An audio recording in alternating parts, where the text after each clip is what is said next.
Hello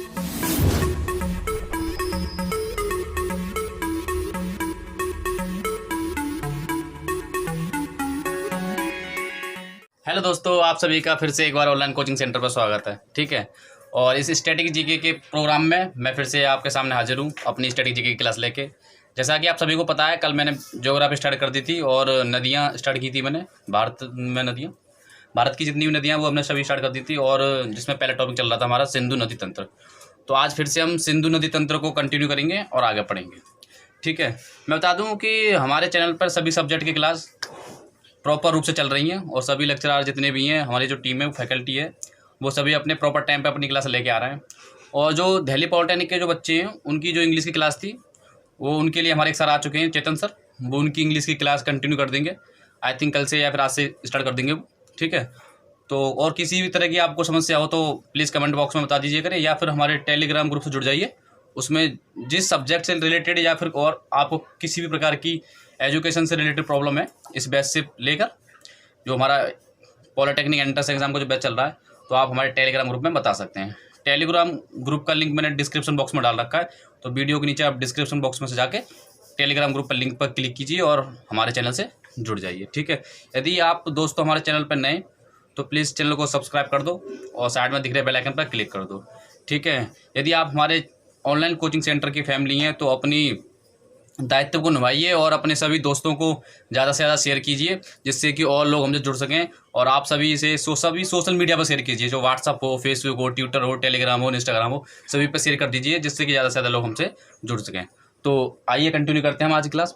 तो जैसे कि हमने कल सिंधु नदी तंत्र स्टार्ट किया था, और उसमें सिंधु नदी तंत्र को हमने खूब अच्छे से पढ़ा था। ठीक है, तो सिंधु नदी की सहायक नदियों के बारे में रह गया था पढ़ना, तो वो हम आज स्टार्ट करेंगे। ठीक है, तो पहली जो सिंधु नदी की सहायक नदी थी, वो थी हमारी झेलम। ठीक है, और प्राचीन काल में से हम एक नाम से और जानते थे, और वो नाम था बितस्ता। ठीक है, तो झेलम को हम बितस्ता नाम से प्राचीन काल में जानते थे। अब देखते हैं कि झेलम नदी का स्टार्टिंग कहाँ से हुआ, उद्गम कहाँ से हुआ, झेलम नदी कहाँ से निकल के आती है। ठीक है, तो ये जानने के लिए हमें चलना पड़ेगा कश्मीर। तो कश्मीर में एक हमारी कश्मीर घाटी पड़ती है, और उस कश्मीर घाटी के पास एक झरना है, और उस झरना का नाम है वेरीनाग झरना। कश्मीर घाटी है, और कश्मीर घाटी के पास हमारा एक झरना है, उस झरना का नाम है वेरीनाग झरना। ठीक है, तो वेरीनाग झरना से हमारे के पास, कश्मीर घाटी के पास जो वेरीनाग झरना है, उसके पास एक झील पड़ती है, और उस झील को बोलते हैं हम शेषनाग झील।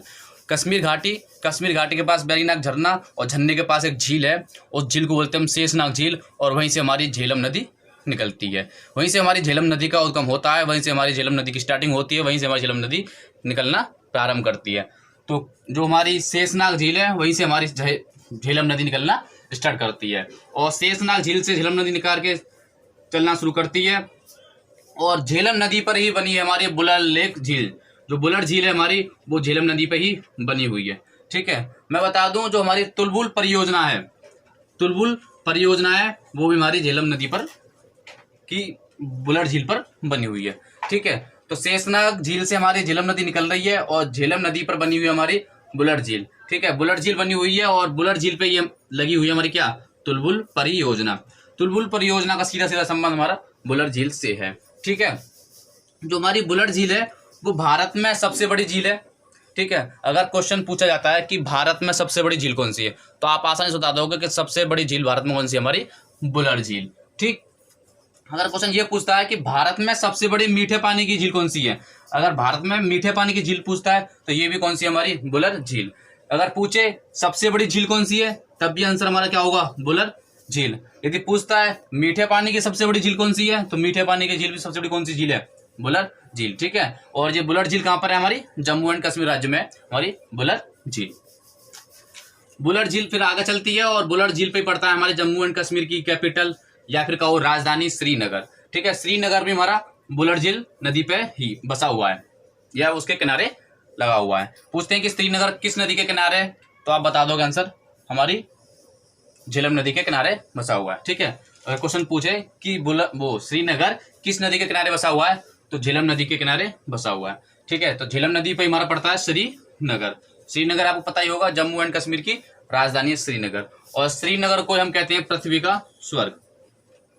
ठीक है, ये भौगोलिक उपनाम में पूछ लेते हैं कि पृथ्वी का स्वर्ग किसे कहा जाता है। चार ऑप्शन दे देगा आपको, वहाँ पर श्रीनगर ऑप्शन में होगा तो उस पर टिक कर देना। तो ये श्रीनगर को बोलते हैं हम पृथ्वी का स्वर्ग।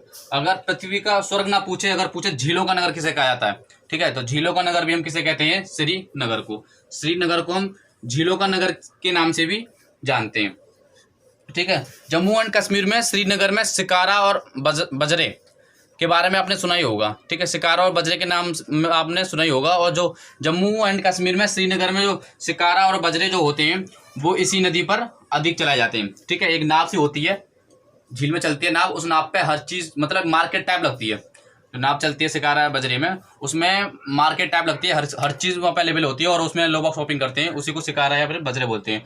और वो जो हमारी इसी झील पर, इसी नदी पर यानी कि झेलम नदी पर चलाए जाते हैं, अधिक चलते हैं मैक्सिमम। वहाँ पे जो प्रचलन है वहाँ और भी नदियों पर चल रहे हैं, लेकिन जो मैक्सिमम चलते हैं वो हमारी झेलम नदी पर चलते हैं श्रीनगर में, ठीक है। और ऊपर से आती है गंगा, किशन गंगा, ऊपर से आती है एक नदी किशन गंगा, आके हमारी झेलम नदी में मिल जाती है। और फिर झेलम नदी और किशन गंगा में मिलने के बाद फिर आगे बढ़ती है। अब देखेंगे कि झेलम नदी अब सिंधु नदी की किस सहायक नदी में मिलती है।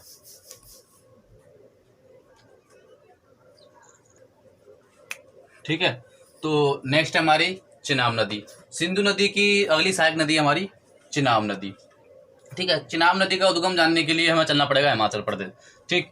तो अब हम पहुंच चुके हैं हिमाचल प्रदेश में। तो हिमाचल प्रदेश के पास एक बाड़ा चल्ला दर्रा है और बाड़ा चल्ला दर्रे के दोनों ओर से निकलती है, ठीक है। जो हमारी चिनाब नदी है वो बाड़ा चल्ला दर्रे के दोनों ओर से निकलती है, ठीक है। तो एक ओर से निकलती है चंद्र के नाम से, एक ओर से निकलती है चंद्र के नाम से, और ये नदी चंद्र के नाम से बहना स्टार्ट कर देती है, ठीक है। और फिर दूसरी बाड़ा चल्ला दर्रे के दूसरी तरफ से निकलती है ये भागा के नाम से, ठीक, भागा के नाम से निकलते हैं। यानी कि बाड़ा चल्ला दर्रे के एक तरफ से निकलते हैं चंद्र के नाम से और दूसरी तरफ से निकलती है भागा के नाम से, ठीक है, भागा के नाम से। और चंद्र और भागा जिस स्थान पर मिलते हैं उसे बोलते हैं हम तंडी, ठीक है। चंद्र और भागा तंडी स्थान पर मिल जाते हैं और तंडी स्थान से फिर ये चिनाब नदी के नाम से बहना प्रारंभ करती है, ठीक है। तो इनकी चिनाब नदी का उद्गम कहाँ से हुआ है, हमारे हिमाचल प्रदेश के बाड़ा चल्ला दर्रे से हुआ है। और ये दो नाम से निकलती है, बाड़ा चल्ला के दोनों तरफ से निकलती है, एक तरफ से चंद्र के नाम से बहना स्टार्ट करती है और दूसरी तरफ से भागा के नाम से बहना स्टार्ट करती है। और फिर चंद्र और भागा का संगम तंडी स्थान पर हो जाता है और फिर तंडी स्थान के आगे ये चिनाब नदी के नाम से बहना स्टार्ट करती है। ऊपर से आ रही हमारे झेलम नदी इस चिनाब नदी में आकर मिल जाती है। और झेलम नदी में भी एक नदी आगे मिल रही है, कौन सी, किशन गंगा। तो फिर इस प्रकार से ये तीनों नदी आगे बहना शुरू करती हैं, ठीक है। तो फिर ये आगे चिनाब नदी के नाम से बहना स्टार्ट कर देती है, ठीक है। तो दोस्तों नेक्स्ट हमारी जो सिंधु नदी की जो सहायक नदी थी वो थी रावी, ठीक है। तो नेक्स्ट जो सिंधु नदी की जो सहायक नदी थी वो थी हमारी रावी, ठीक है। रावी भी दोस्तों हमने नेक्स्ट यहीं पढ़ लेते हैं। रावी भी हमारी हिमाचल प्रदेश से निकलती है, ठीक है। जो नेक्स्ट जो सिंधु नदी की सहायक नदी है वो है रावी, वो भी हमारी कहाँ से निकलती है, हिमाचल प्रदेश से निकलती है। हिमाचल प्रदेश का एक जिला है, आपको पता ही होगा, बहुत फेमस जिला है, कांगड़ा जिला, ठीक है। कांगड़ा जिले के पास में पड़ती हैं कुल्लू की पहाड़ियाँ। कुल्लू की पहाड़ियों के पास में है रोहतांग दर्रा और रोहतांग दर्रे से हमारी सिंधु की सहायक नदी रावी नदी निकलती है, ठीक है। सिंधु की सहायक नदी रावी नदी निकलती है हिमाचल प्रदेश के कांगड़ा जिले के पास, कुल्लू की पहाड़ियों के पास पड़ता है रोहतांग दर्रा और वहां से हमारी रावी नदी निकलती है। और रावी नदी आगे बह के ऊपर से आ रही चिनाब नदी में मिल जाती है और फिर ये बहना शुरू कर देती हैं, ठीक है। और जितनी भी हमारी सिंधु की जो सहायक नदी है पांचों, उन पांचों नदियों में से जो पंजाब की पांचों नदियां हैं, उन पांचों नदियों में सबसे छोटी नदी हमारी कौन सी है, ये रावी है, ठीक है। तो यह नदी जो है रावी पंजाब की पांचों नदियों में सबसे छोटी नदी है। अगर क्वेश्चन पूछा जाए कि पंजाब की पांचों नदियों में से सबसे छोटी नदी कौन सी है, आप बता दोगे रावी। यदि क्वेश्चन ये आता है कि रावी का उद्गम स्थान कौन सा है, रोहतांग दर्रा। यदि रोहतांग दर्रा ऑप्शन में ना हो तो किस पर टिक करोगे, कुल्लू की पहाड़ी पर। यदि कुल्लू की पहाड़ी भी ऑप्शन में ना हो तो किस पर टिक करोगे, कांगड़ा जिला पर। यदि कांगड़ा जिला भी ऑप्शन में ना हो तो किस पर टिक करोगे, हिमाचल प्रदेश पे, ठीक है। समझता हूँ क्लियर हो गया। तो देखते हैं फिर नेक्स्ट नदी, ठीक है। तो नेक्स्ट नदी हमारी ब्यास नदी, ठीक। तो नेक्स्ट जो सिंधु नदी की जो सहायक नदी है वो है ब्यास नदी। ब्यास नदी भी हमारी दो पिछली जो नदी पड़ी है वो भी हिमाचल प्रदेश से निकल रही थी, और हमारी ब्यास नदी भी हिमाचल प्रदेश से निकलती है। ठीक है, तो हिमाचल प्रदेश का एक जिला है कांगड़ा जिला। ठीक है, जहाँ से हमारी अभी रावी नदी निकली थी कांगड़ा जिले के पास, कांगड़ा जिला है। और कांगड़ा जिले के पास पड़ती हैं कुल्लू की पहाड़ियाँ। कुल्लू की पहाड़ियों के पास रोहतांग दर्रा है, जैसा कि हमने पीछे पढ़ा था। और वहाँ रोहतांग दर्रे से कौन सी नदी निकल रही थी, हमारी रावी नदी निकल रही थी। ठीक है, उस रोहतांग दर्रे के पास है ब्यास कुंड। उस रोहतांग दर्रे के पास है ब्यास कुंड, और इस ब्यास कुंड से ही निकलती है हमारी कौन सी नदी, ब्यास नदी। और इस ब्यास कुंड से निकलती है हमारी ब्यास नदी और आगे बहना शुरू करती है। जितनी भी नदियां फिर आगे किन से मिल रही हैं, अब देखते हैं नेक्स्ट नदी में। ठीक है, तो नेक्स्ट है हमारी सतलज नदी। ठीक, तो जानते हैं कि सतलज नदी का उद्गम कहाँ से हुआ और कैसे हमारी सतलज नदी कहाँ से निकल कर आ रही है। ठीक है, तो कल जैसे कि हमने बताया था अपने पिछले लेक्चर में, यदि वो आपने पिछला लेक्चर नहीं देखा है तो वीडियो जरूर देख लें। ऐसा नहीं है कि ये लेक्चर आपका तुम्हारे समझ में नहीं आएगा यदि आपने पिछला लेक्चर नहीं देखा है हमारा। ठीक है, भारत की नदियों वाला, उसे देख लें। यदि आप अपने फील्ड के पक्के खिलाड़ी बनना चाहते हैं तो उस लेक्चर को जरूर देख लें। ठीक है, तो देखते हैं सतलज नदी। सतलज नदी चीन के पास तिब्बत का पठार है, और तिब्बत के पठार के पास पड़ती है हमारी मानसरोवर झील, और मानसरोवर झील के पास पड़ता है राक्षस ताल या फिर राक्षस ताल। ठीक है, दो नाम से पूछा जाता है, राक्षस ताल या फिर राक्षस ताल। ऐसा कहा जाता है कि प्राचीन काल में राक्षस इस ताल में आके स्नान किया करते थे, इसलिए इसका नाम राक्षस ताल या फिर राक्षस ताल पड़ गया। तो यहाँ से चाइना से निकलती है हमारी सतलज नदी, जो चाइना के पास राक्षस ताल या राक्षस ताल है वहाँ से निकलती है हमारी सतलज नदी। ठीक है, और निकलने के बाद इंडिया में एंट्री करती है कहाँ से, तो ये सिपला जो दर्रा बनाया मैंने, इस सिपला दर्रे से ये इंडिया में एंट्री करती है। ठीक है, इस सिपले दर्रे से ये इंडिया में एंट्री करती है। जो हमारा सिपला दर्रा है वो शिमला और तिब्बत को जोड़ता है। ठीक है, शिमला और तिब्बत को जोड़ता है हमारा कौन सा दर्रा, सिपकिला दर्रा, और उसी सिपकिला दर्रा से हमारी सतलज नदी एंट्री करती है। और सतलज नदी पे ही बना हुआ है हमारा भांगड़ा नागला बांध। भांगड़ा नागला बांध सतलज नदी पर बना हुआ है। ठीक है, जो भांगड़ा पड़ता है वो हमारे हिमाचल प्रदेश में पड़ता है, जो नागला पड़ता है वो पंजाब में पड़ता है। ठीक है, याद रखना, भांगड़ा नागला बांध किस नदी पर बना हुआ है, तो सतलज नदी पर बना हुआ हमारा भांगड़ा नागला बांध। जो भांगड़ा है वो हिमाचल प्रदेश में पड़ता है, और जो नागला है वो पंजाब में पड़ता है। ठीक है, और इसे भांगड़ा बांध के पीछे बनी हुई हमारी गोविंद सागर जो झील है। तो गोविंद सागर जो झील है हमारी वो इस भांगड़ा बांध के ही पीछे बनी हुई है। ठीक है, तो राक्षस ताल से हमारी सतलज नदी निकली और सिपकिला दर्रा से उसने भारत में एंट्री की, और उस पर बना हुआ हमारा भांगड़ा नागला बांध, और भांगड़ा के पीछे ही गोविंद सागर झील है। ठीक है, और फिर आगे ये बहती हुई चलती है। ठीक है, ऊपर से आ रही ब्यास कुंड से निकल के ब्यास नदी, अभी बताया था मैंने अभी कि ब्यास कुंड से निकलती है हमारी ब्यास नदी, और ब्यास नदी जिस स्थान पर मिलती है किस नदी से, सतलज नदी से। ब्यास नदी जिस स्थान पर सतलज नदी से मिलती है उस स्थान को बोलते हैं हरिके कपूरथला। कपूरथला के पास एक हरिके स्थान है, और उस स्थान पर हमारी ब्यास नदी सतलज नदी से मिल जाती है, सतलज नदी में मिल जाती है। कपूरथला आपको पता ही होगा पंजाब में पड़ता है, तो पंजाब में कपूरथला के पास हरिके स्थान है जहाँ पर हमारी ब्यास नदी सतलज नदी में मिल जाती है। ठीक है, और फिर यहाँ से हमने एक नहर बनाई है, और उस नहर का नाम है इंदिरा गांधी नहर।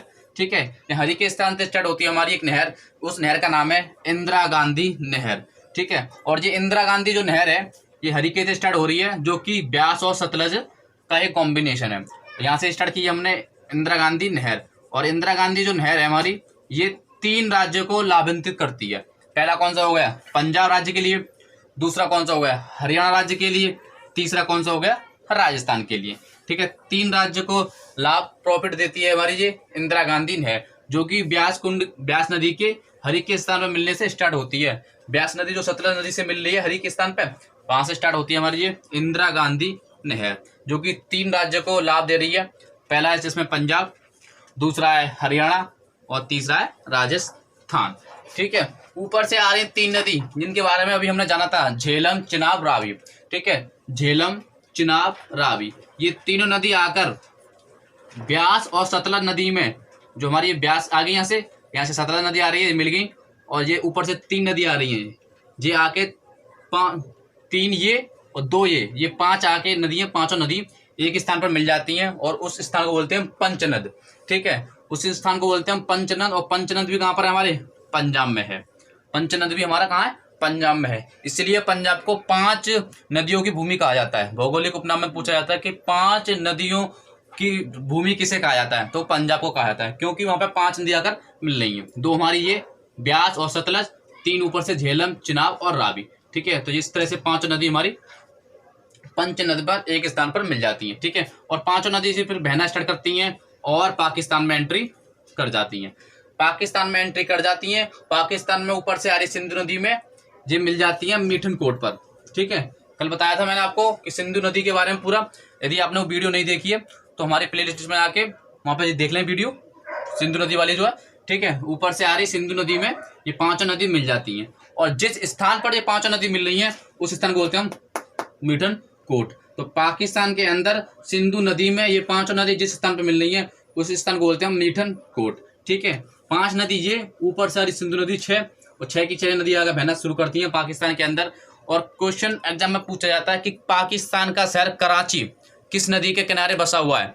पाकिस्तान का शहर कराची किस नदी के किनारे बसा हुआ है, तो आप बता दोगे कि कराची जो है हमारा सिंधु नदी के किनारे बसा हुआ है। ठीक है, जो कि पाकिस्तान का एक शहर है कराची, वो किस नदी के किनारे बसा हुआ है, आप बता दोगे सिंधु नदी के किनारे बसा हुआ है हमारा कराची शहर। ठीक है, तो फिर ये नदी कराची शहर के होते हुए अरब सागर में गिर जाती है। ठीक है, तो अरब सागर में इस प्रकार से हमारी सिंधु नदी गिर जाती है। आपको पता ही होगा सिंधु नदी भी हमारी कहाँ से निकलती है, चाइना से निकलती है, बोकरचू ग्लेशियर से।